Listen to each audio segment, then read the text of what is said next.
దానం ఈ మాటను మనం తరచుగా వింటూ ఉంటాం. ప్రార్థించే పెదవులు కన్నా దానం చేసే చేతులు మిన్నా అంటారు. దానం గురించి చెప్పుకోవాలంటే కర్ణుడినే చెప్పుకుంటాం. బలి, శిబి చక్రవర్తిని చెప్పుకుంటాం. కుడి చేత్తో చేసే దానం ఎడమ చేతికి తెలియకూడదని అంటారు. కష్టాల్లో ఉన్నవారికి కాసింత చేయూతనిస్తే చాలు, అంతకంటే గొప్ప పని మరొకటి ఉండదు. మన దగ్గర ఉన్న దాంట్లో నుంచి కొంత భాగాన్ని మాత్రమే దానం చేయాలి, అంతేగాని అప్పు తీసుకొని దానం చేయరాదు. దానం ఎవరికి పడితే వారికి అస్సలు చేయకూడదు. అవసరంలో ఉన్నవారికి మాత్రమే దానం ఇవ్వాలి.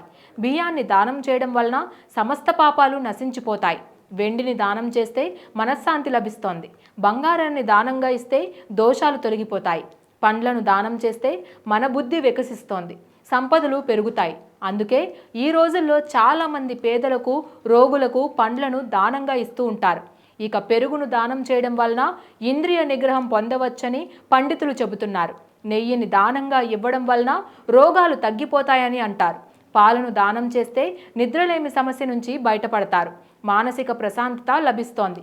తేనెను దానంగా ఇవ్వడం వలన సంతానం కలుగుతుందని, ఉసిరికాయలను దానం చేస్తే జ్ఞాపక శక్తి పెరుగుతుందని, కొబ్బరికాయలను దానం చేస్తే అనుకున్న కార్యాలు నెరవేరుతాయని, దీపాలను దానం చేయడం వలన కంటి చూపు మెరుగవుతోందని, గోవులను దానం చేస్తే రుణ విముక్తులవుతారని, పెద్దల నుంచి ఆశీస్సులు లభిస్తాయని పండితులు చెప్తున్నారు.